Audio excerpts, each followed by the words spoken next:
Welcome everyone. Today's class on occupational health. Here are the contents: occupational health and its objectives, occupational environment, occupational health hazards, as well as disease, cancer, principles of prevention of occupational diseases, employees benefits. occupational health থেকে এই সব কন্টেন্টগুলোই আমাদের শিখতে হবে এবং পারতে হবে। occupational health টপিকটাকে ৩টা ক্লাসে ভাগ করা হয়েছে। তো আজকের ক্লাসে আমরা কি কি শিখব? occupational health and its objectives, occupational environment and occupational health hazards। এই ৩টা কন্টেন্টই আজকের ক্লাসের লার্নিং অবজেক্টিভস। এখন আমরা মূল ক্লাসে ফিরে আসলাম। তো প্রথমেই ব্যাকগ্রাউন্ড নিয়ে একটু কথা বলি যে occupational হেলথ আসলে আসলো কিভাবে? একটা সময় ছিল যখন occupational হেলথ বলতে বা occupational হেলথ শুধুমাত্র ফ্যাক্টরি এবং মাইনে যারা কাজ করত তাদের মধ্যেই সীমাবদ্ধ ছিল। তখন যেহেতু ওই সময় ফ্যাক্টরিজ এবং মাইন্সেই যারা কাজ করত তাদের মধ্যে সীমাবদ্ধ ছিল, সেইজন্য তখন occupational হেলথটাকে বলা হতো ইন্ডাস্ট্রিয়াল হাইজিন অথবা ইন্ডাস্ট্রিয়াল হেলথ। কিন্তু মডার্ন কনসেপ্ট অনুযায়ী এখন occupational হেলথ এর ডেফিনিশন পাল্টে গেছে। এখন occupational হেলথ বলতে সব ধরনের ওয়ার্কিং প্লেস এবং সকল এমপ্লয়ীদেরকে বুঝায় বা তাদের সাথে ডিলিংসটা হয়। What is ergonomics? একটা টার্ম আছে আর্গোনমিক্স। এই আর্গোনমিক্স শব্দটা আসছে ২টা গ্রিক শব্দ থেকে। একটা হচ্ছে আর্গন, যার অর্থ ওয়ার্ক, আর একটা হচ্ছে নমস, যার অর্থ ল। তাহলে ডেফিনেশনটা কি হচ্ছে যে fitting the job to the worker, মানে ওয়ার্কারের জন্য জবটা ফিট কিনা। This is called ergonomics. আর একটা এডিশনাল কথা আছে যে which is the adaptation of the worker to his job and the adaptation of the job to the worker, মানে ভাইস ভার্সা। আসলে এখন আসি আমরা অকুপেশনাল হেলথের ডেফিনেশন কি। ওয়ার্ল্ড হেলথ অর্গানাইজেশন এবং ইন্টারন্যাশনাল লেবার অর্গানাইজেশন জয়েন্টলি 1950-তে অকুপেশনাল হেলথের উপর একটা ডেফিনেশন দিয়েছিল। সেই ডেফিনেশনটা promotion and maintenance of the highest degree of physical, mental and social wellbeing of workers in all occupations, including prevention of departures from health among them caused by their working conditions is called occupational health. দেখতে অনেক বড় লাগতেছে, কিন্তু আমরা যদি একটু বিশ্লেষণ করি তাহলে বুঝতে সুবিধা হবে। যেমন প্রথম গ্রিন কালারে যে 2টা লাইন আছে সেখানে কি বলা আছে? এখানে বলা আছে যে সকল অকুপেশনে যে ধরনের ওয়ার্কাররা কাজ করে থাকে তাদের প্রত্যেকেরই ফিজিক্যাল, মেন্টাল অ্যান্ড সোশ্যাল ওয়েলবিংটাকে একটা হাইয়েস্ট পসিবল লেভেল পর্যন্ত নিয়ে যেতে হবে এবং সেটাকে ধরে রাখতে হবে। সেই সাথে সাথে ওয়ার্কিং প্লেসে যে ধরনের ডিজিজগুলা হতে পারে বা হ্যাজার্ডগুলো হতে পারে সেইগুলা যাতে না হয়, তার এগেইনস্টে যে প্রিভেন্টিভ মেজার, এই সবগুলো একত্রেই হচ্ছে অকুপেশনাল হেলথ। তাহলে এখন যদি বলা হয় যে ফিজিক্যাল ওয়েলবিং বা মেন্টাল ওয়েলবিং বা সোশ্যাল ওয়েলবিং বলতে কি বোঝায়? ফিজিক্যাল ওয়েলবিং মানে হচ্ছে ফিজিক্যাল হেলথ। আমরা যেটা বুঝি যে গুড ফিজিক্যাল কন্ডিশন বা গুড ফিজিক্যাল অ্যাপিয়ারেন্স, একটা good functioning of the body, এই সবগুলো নিয়েই হচ্ছে ফিজিক্যাল ওয়েলবিং। যদি বলা হয় মেন্টাল ওয়েলবিংটা কি, মেন্টাল ওয়েলবিং মানে এক কথায় বলতে পারি মেন্টাল হেলথ। যেটা মানে কোনো পার্সন সে একটা ঠিক মতো চিন্তা ভাবনা করতে পারতেছে কিনা, মানে তার একটা যে থিঙ্কিং অ্যাবিলিটি, সেটাই হচ্ছে মেন্টাল ওয়েলবিং। এবং সোশ্যাল ওয়েলবিংটা হচ্ছে সোশ্যাল হেলথ, যার মানে হচ্ছে সে যে সোশ্যাল রিলেশনশিপটা সেটা সে ফরমেশন এবং মেইনটেনেন্স এগুলো করতে পারতেছে কিনা। অকুপেশনাল হেলথের এইম কি? ফার্স্ট টার্মে প্রিভেন্টিভ মেডিসিন সম্পর্কে পড়েছিলাম, সেখানে তার এইম অবজেক্টিভ শিখেছিলাম যে কি আছে। তো এখানেও দেখা যাচ্ছে অলমোস্ট সেম কথাবার্তাই। প্রিভেন্টিভ মেডিসিনটা ছিল ইন জেনারেল সবার জন্য, কিন্তু অকুপেশনাল হেলথ হচ্ছে অনলি যারা ওয়ার্কার্স তাদের উপরেই মেইনলি ফোকাসড। তা এইম কি হচ্ছে তাহলে? The prevention of disease and maintenance of the highest degree of physical, mental, and social well-being of workers in all occupation. এটি হচ্ছে occupational health এর aim. R level of preventive measure, এখানে কিছু intervention আছে। সেগুলো হচ্ছে health promotion, specific protection, early diagnosis and treatment, disability limitation and rehabilitation, যেটা preventive medicine এর সাথেই similar. occupational health এর objectives কি কি? To promote of workers health, workers এর হেলথ এর অবনতি ঘটানো যাবেই না, সবসময় প্রমোট করতে হবে। To prevent of work related disease, বিভিন্ন ওয়ার্কিং প্লেসে বিভিন্ন ধরনের ডিজিজ হয়ে থাকে, সেইগুলোকে প্রিভেন্ট করতে হবে। যেমন আমি যদি মেডিকেল প্রফেশন বলি, যে ডাক্তারদের একটা ওটি কমপ্লেক্সে কি হতে পারে, ব্লাড বন্ড ডিজিজ ট্রান্সমিশন হতে পারে, এইসব ডিজিজ প্রিভেন্ট করতে হবে। To maintain employees working ability and functional capacity, working ability and functional capacity, এইটা টোটালি নির্ভর করতেছে তার যে হেলথের উপর। তার হেলথ যদি প্রমোশন করানো যায়, তাহলেই এইগুলা, এই যে ওয়ার্কিং অ্যাবিলিটি এবং ফাংশনাল ক্যাপাসিটি, এগুলো মেইনটেইন করা সম্ভব।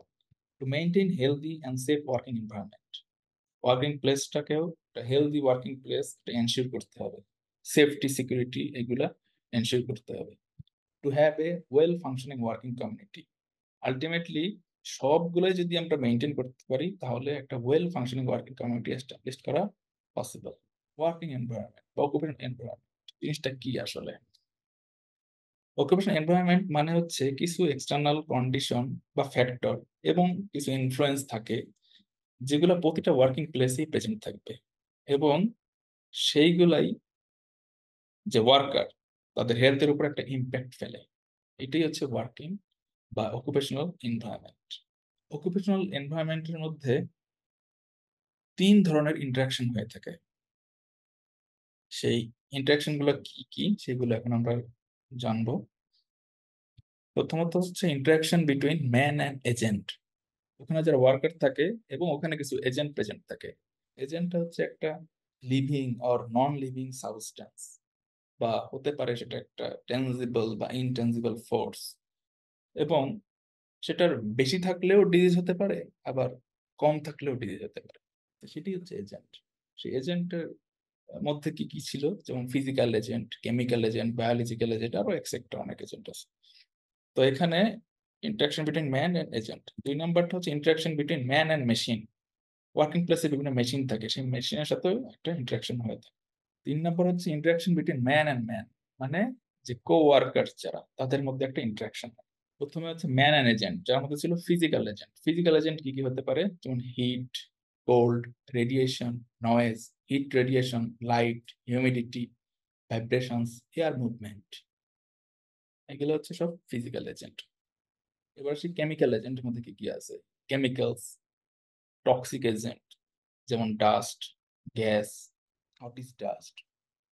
ডাস্টটা হচ্ছে এক ধরনের লার্জার ড্রপলেট, যার সাইজ মোর দ্যান 5 মিলিমিটার, এবং যেহেতু একটা লার্জার ড্রপলেট, এটার ওয়েটও বেশি ড্রপলেট থেকে, যার কারণে এটা ওই এয়ারে প্রেজেন্ট থাকে না, এটা ফল করে। ফলটা করে হচ্ছে ফ্লোর কিংবা কার্পেট কিংবা ক্লথ এসব পড়ে থাকে।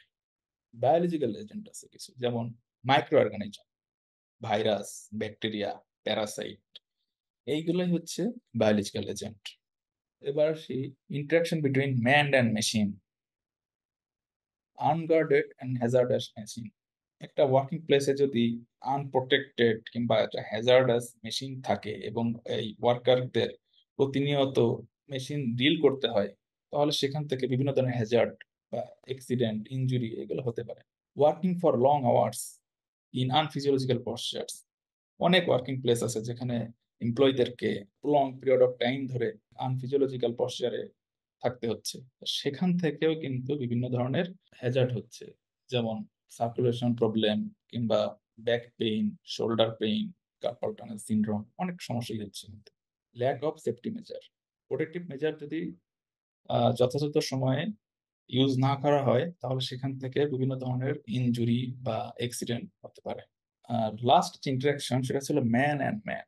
এখানে ম্যান অ্যান্ড ম্যানের মধ্যে ইন্টারাকশনটা হয়ে থাকে কিছু ফ্যাক্টরের মাধ্যমে। সেই ফ্যাক্টর গুলা হচ্ছে সাইকোলজিক্যাল ফ্যাক্টর, যেমন ওরি থেকে স্ট্রেস হতে পারে, type and rhythm of work, work stability, service conditions, job satisfaction, system of payment, leadership style, security, workers participation, welfare condition, communication, এই সবগুলোই হচ্ছে সাইকোলজিক্যাল ফ্যাক্টর যেটা ম্যান অ্যান্ড ম্যানের মধ্যে ইন্টারাকশন করতেছে।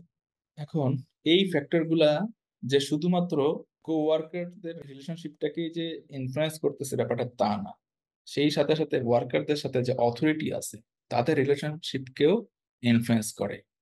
এখন এখান থেকে রিলেশনশিপটা দুই ধরনের হতে পারে, positive relationship, negative relationship. Positive relationship relationship যদি হয়ে থাকে সেখান থেকে হেলথের উপর একটা পজিটিভ ইম্প্যাক্ট পড়বে, আর যদি নেগেটিভ রিলেশনশিপ হয়ে থাকে সেখান থেকে একটা নেগেটিভ ইম্প্যাক্ট পড়বে হেলথের উপরে। সেই ওরিস থেকে স্ট্রেস, এটা হচ্ছে একটা নেগেটিভ ইম্প্যাক্ট। এতক্ষণ আমরা শিখলাম বা জানলাম যে অকুপেশনাল এনভায়রনমেন্টের মধ্যে কি কি ইন্টারাকশন হয় এবং সেখানে কি কি এজেন্ট আছে। সেই এজেন্ট দ্বারাই কিন্তু কিছু হ্যাজার্ড হচ্ছে। সেই হ্যাজার্ড গুলো কি কি? Physical Hazard, chemical Hazard, biological Hazard, mechanical Hazard এবং সাইকোলজিক্যাল হ্যাজার্ড। এখন দেখি যে এর মধ্যে হ্যাজার্ডের মধ্যে কি কি হ্যাজার্ড হতে পারে। যেমন physical hazard, due to heat, হিটের কারণে হতে পারে heat exhaustion, heat cramp, heat stroke, burn, prickly heat. এখন হিট এক্সজশন জিনিসটা কি? হিট এক্সজশনটা হচ্ছে এখানে খুব হেভি সোয়েটিং থাকবে, র্যাপিড পালস থাকবে, এগুলো হচ্ছে সবই কিন্তু হিটের কারণে, এক্সেসিভ হিটের কারণেই হচ্ছে। এরপর আসে হিট ক্র্যাম্প। হিট ক্র্যাম্পটা কি? এটা একটা ইনভলান্টারি মাসেল স্পাজম হবে এখানে।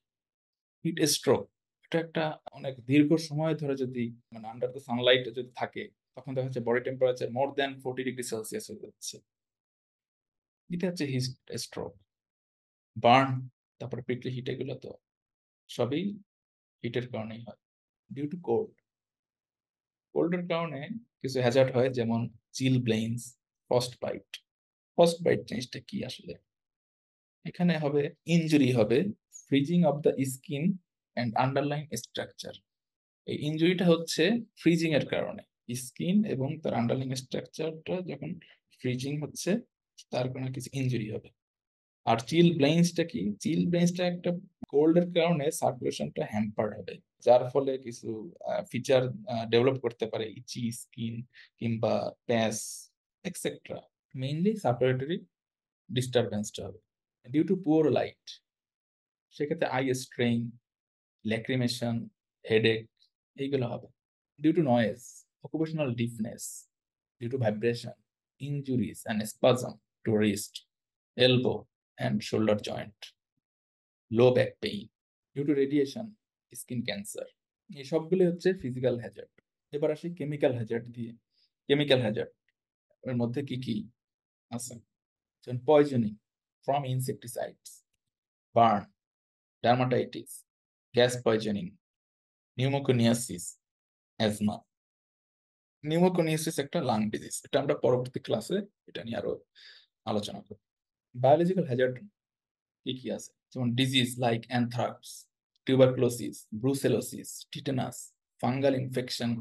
কিছু প্যারাসাইটিক ডিজিজ আছে যেমন হেলমেনথিয়াসিস, হাইড্রেটিক disease, insect bites, snake bytes.